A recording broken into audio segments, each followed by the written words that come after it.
Okay,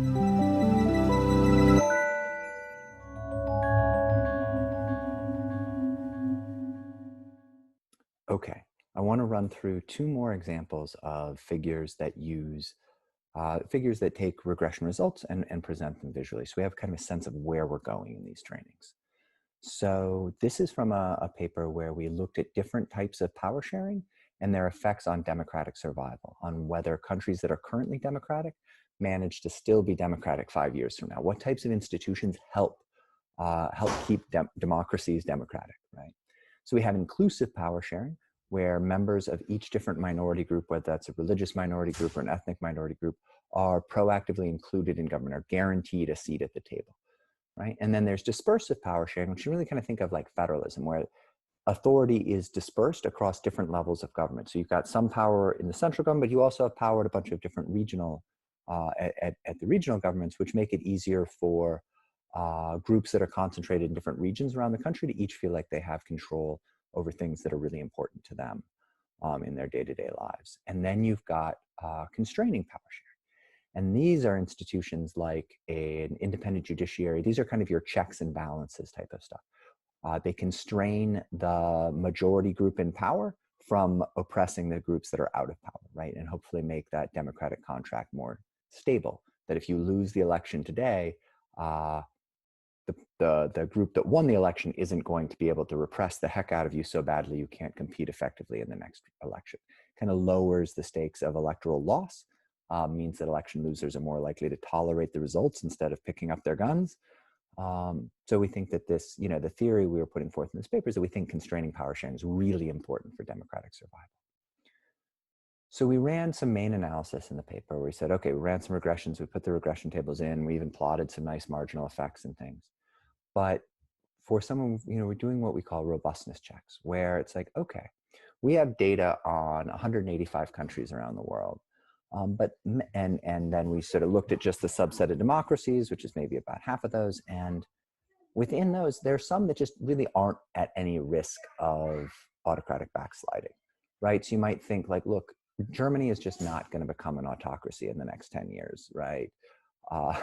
Denmark's just not going to become an autocracy 10 years from now. Japan's just not about to go autocratic, right? These things, these aren't countries that we think of as being at risk.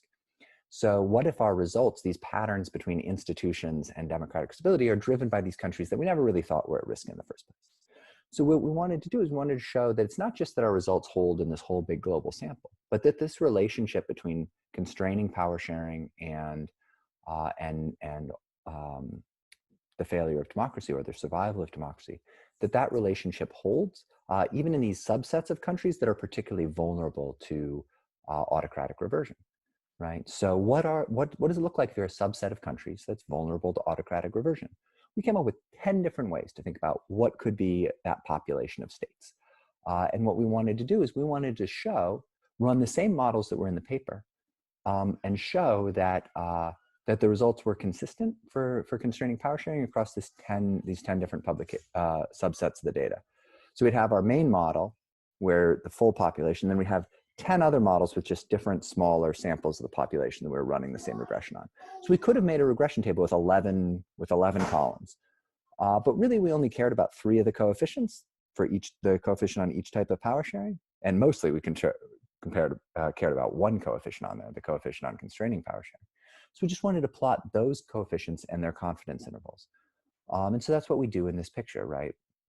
Where the dotted line is 0. So that's sort of the no effect, the flat slope. And we have sort of the leftmost column here is the full sample. So that sort of lines up with the main table in the paper. And then we've got all these different ways to define what it means to be a state at risk of autocratic reversion. It could be those that have fought civil wars recently are particularly at risk. So we've got 3 different ways to measure that. Did you have a recent full-on civil war? Did you have a recent civil conflict, which includes kind of like smaller conflicts that don't quite hit that war threshold, but still have some violence?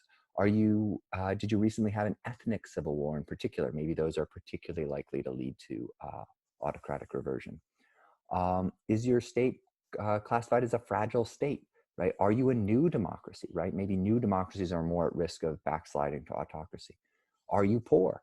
Right? Is your state simply poor? Do you have low GDP per capita? Did you have a recent financial crisis? Maybe financial crises lead to autocrats coming to power. Is ethnicity politically relevant in your country, right? Or do you have a high degree of ethno-linguistic fractionalization? And simply put, if we model predicted survival of democracy based on a bunch of things other than power sharing, are you one of those states we would predict in general might be subject to an autocratic reversion? So we've got 10 different ways to define this subset of countries that might be particularly at risk.